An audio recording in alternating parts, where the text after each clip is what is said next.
a nossa irmã Tamires, assembleiana, ela está querendo saber... Ah, ela que está querendo saber, né? É ela que está querendo saber. Nunca mais ela pisa na igreja adventista depois dessa. Não, ela sabe que eu ia falar. Ela sabe que ela queria saber, eu sei. Que eu ia falar que era. Ela quer saber qual a diferença entre a volta de Jesus e o arrebatamento. Ah, tá. Para eu responder isso, eu quero perguntar uma coisa assim agora. Eu posso responder mesmo tendo uma posição diferente e vocês não vão ficar ofendidos. Tranquilo, né? Porque, gente, é uma coisa muito séria isso. A gente tem que tomar um cuidado. Aliás, eu vou dar uma dica, eu vou aproveitar a pergunta dela e vou dar uma dica de evangelismo. Eu estou querendo escrever um livro sobre boas maneiras, regras de boas maneiras na hora de pregar a palavra de Deus. A Glorinha Calil, que é uma das poucas socialites que... Pode baixar a mão que eu vou ver as mãos levantadas, eu vou deixar vocês falarem. Deus não vai cansar. Tem ele aqui, ela aqui também. Já combinei com o pastor, eu vou deixar as perguntas e vou fazer minha parte aqui também. Pastor, porque, sério mesmo, eu não estou desobedecendo o diretor, não, mas ele vai concordar comigo que ele já trabalha em escola, ó. Está no internato, a essa altura da tarde, com jovens, crianças, levantando a mão e querendo participar. Isso é motivo para a gente dar glória a Deus, não é? É ou não é? Então eu não posso inibir isso, né? Então vocês vão perguntar, tá bom? O que eu quero falar da Glorinha Calil? Ela tem regras de etiqueta muito interessantes sobre celular em público, como se dirigir uma mulher, uma série de coisas. Nós devemos também ter regras de bons modos no pregar o evangelho. Que às vezes nós somos muito estabanados. A gente prega o evangelho às vezes menosprezando o que pensa diferente de nós, querendo passar que só nós que vamos ser salvos, que só nós que estamos certos. Não. Então, eu quero responder para vocês o seguinte. Em primeiro lugar, ainda que haja discordâncias, vocês são minhas irmãs em Cristo Jesus. Primeiro ponto, eu não estou sendo demagogo. Tá certo? Tanto é que, graças a Deus, eu tenho as portas abertas em muitas igrejas de Assembleia de Deus, que eu falo, e muitos assembleanos me apreciam no Evidências, e eles sabem do que eu penso e se sentem respeitados. Então, é com o mesmo respeito que eu vou colocar aqui. Segunda questão que eu quero colocar. Deus não precisa de advogado, Deus precisa de testemunha. Tem gente que quer defender Deus, não é por aí. Terceiro ponto, todo mundo que tem uma religião tem que ter a convicção que a igreja dele está correta, senão por que ele está lá? Se você é presbiteriano e não assembleiano, você tem que saber porque você é presbiteriano. Eu sou presbiteriano, mas eu podia ser assembleiano, dá na mesma? Não dá na mesma. O assembleiano tem um encontro com o Espírito Santo, que é o segundo batismo, que é superior ao batismo nas águas e é com dom de línguas. O presbiteriano acredita na predestinação, que as pessoas nascem já, como diz Calvino. Então, quer dizer, por que você é presbiteriano? É porque o da Assembleia está errado. Por que você é da Assembleia? Porque o presbiteriano está errado. Então, achar que a religião do outro está errada e a minha está certa, não é um pecado. Senão, você deveria ser da religião do outro e não da sua. Não tem duas verdades, só existe uma verdade. Agora, atenção. A sua convicção pela sua igreja tem que ser baseado no estudo sério da palavra de Deus. Isso vale para os adventistas. Não é só porque o pastor falou, porque seu pai te criou daquele jeito. Um estudo sério da Bíblia por conta própria. Segundo, a sua convicção não deve fazer do céu um clube da sua igreja. Porque eu tenho convicção do que eu acredito, mas os sinceros de Deus estão aqui dentro e também lá fora. A igreja de Deus é maior do que a igreja adventista, porque ela é feita dos sinceros que estão aqui, dos sinceros que estão lá fora. O número dos que estão lá fora é maior do que os daqui de dentro. Se o céu for só de adventista, eu não quero ir para lá. Se o céu for de todos aqueles que pertencem a Deus, eu vou para lá. Amém? Porque não é placa que salva, é Cristo Jesus. Ficou claro isso? Então, com esse preâmbulo, eu vou apresentar a minha explicação. A doutrina do arrebatamento secreto, essa é uma doutrina nova. Ela não foi ensinada pela Reforma Protestante. A doutrina do arrebatamento secreto não foi ensinada pelos pais da igreja, ela não foi ensinada na Idade Média. É uma doutrina nova, que surgiu especialmente nos Estados Unidos e se tornou mais forte a partir da Guerra Fria entre Estados Unidos e União Soviética. Porque a União Soviética era o eixo do mal. Então, muitos pregadores americanos, que começaram a pregar contra o mal, que era os Estados Unidos, começaram a colocar a União Soviética na profecia.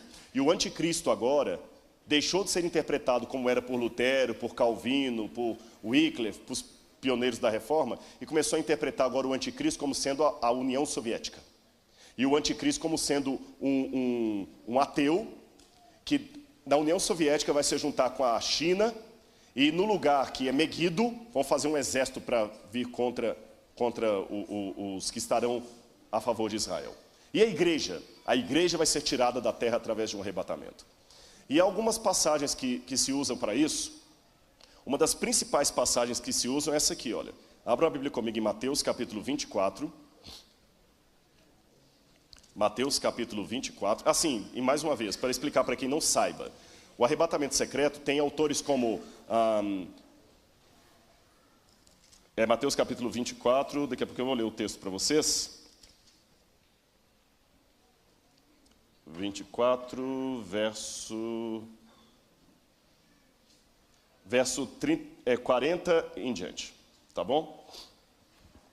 Antes de ler, deixa eu explicar para vocês. Então tem nomes como Hal Lindsey, a Bíblia de Scofield e outros mais que começaram a pregar essa doutrina de que as pessoas vão ser arrebatadas. Jesus voltará de maneira secreta e haverá um rapture, um arrebatamento. Alguns vão desaparecer e as roupas vão ser deixadas no canto assim mesmo. Alguns carros poderão ficar desgovernados e baterão, porque o motorista vai ser arrebatado. Num avião, de repente, algumas pessoas vão desaparecer. Mais recentemente, houve até o filme e livro Deixados para Trás. Você sabe, de Tim LaHaye. É assim que é o arrebatamento secreto. Então a igreja vai ser arrebatada para o céu e aqueles que não estavam preparados vão ficar na terra para viver sob o governo do anticristo. Um dos textos que eles pegam para isso é Mateus capítulo 24, versículos 40 em diante. Então 2 estarão no campo, um será tomado e deixado o outro. 2 estarão trabalhando no moinho, uma será tomada e deixada a outra. Portanto, vigiai, porque não sabeis em que dia vem o vosso Senhor. Só que texto fora de contexto vira pretexto. Vamos ler esse texto dentro do contexto para a gente poder analisar. Entenderam o texto? Arrebatados, então significa que um será tomado e deixado o outro. Quem vai ser tomado? Quem vai ser arrebatado, salvo. E quem vai ser deixado é quem vai se perder. Daí o título do livro, Deixados para Trás. Só que vamos ler um pouquinho antes. Olha o que diz aqui no verso 37. Estão acompanhando comigo? Você de casa está acompanhando? Pois, assim como foi nos dias de Noé, assim também será a vinda do Filho do Homem. Continua com sua Bíblia aberta. Vamos analisar devagarzinho. Assim como foi nos dias de Noé, será na vinda do Filho do Homem. Então está fazendo uma comparação, uma analogia. Certo? Concordam comigo? Uma comparação, uma analogia. Como era nos dias de Noé? Porquanto, assim como nos dias anteriores ao dilúvio, comiam, bebiam, casavam-se e davam-se em casamento, até o dia em que Noé entrou na arca. E não perceberam, senão quando veio o dilúvio e os levou a todos. Quem foi levado aqui no dilúvio? Quem se salvou ou quem se perdeu? O que vocês acham? Vou fazer a pergunta. Quem foi levado aqui? Quem se salvou ou quem se perdeu? Quem se perdeu. Quem se perdeu. E não perceberam até que veio o dilúvio e os levou a todos.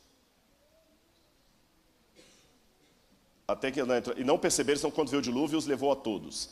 Assim será também na vinda do Filho do Homem. Olha a comparação. A vinda do Filho do Homem será como os dias de Noé. Porque nos dias de Noé, todos casavam-se e davam-se em casamento, comiam e bebiam, até que veio o dilúvio e os levou a todos. Assim também será a vinda do Filho do Homem. 2 estarão no campo, um será levado, tomado, e o outro será deixado. Pela comparação, quem será levado? Quem se perde. Quem será deixado e quem será poupado. 2 estarão no moinho, uma será tomada, deixada a outra. A gente não pode esquecer o contexto. Ele está comparando com os dias do dilúvio, assim como foi no dilúvio. E no dilúvio, ele explica bem claro, até que veio o dilúvio e levou aqueles que se perderam. Assim também será a vinda do Filho do Homem. 2 estarão no campo, um também será tomado, ou levado, que é sinônimo, e o outro será poupado. 2 estarão no moinho, uma será tomada e outra poupada. Pelo contexto bíblico é o contrário. Quem fica é que foi preservado. Perceberam o contexto? E mais à frente, antes de tudo isso aqui, fala no verso 30. Então aparecerá no céu o sinal do Filho do Homem. É anterior a isso aqui. Todos os povos da terra se lamentarão e verão o Filho do Homem vindo nas nuvens com poder e grande glória. Se a volta de Jesus será um arrebatamento secreto, por que Mateus, antes de falar disso aqui, fala que todos verão e se lamentarão? Ah, mas eles verão porque as roupas, uma vez alguém me explicou, senão eles verão porque as pessoas vão desaparecer, então eles vão ver que Cristo veio. Não, mas não é isso que a Bíblia fala. Todos os povos da terra se lamentarão e verão o Filho do Homem vindo sobre as nuvens.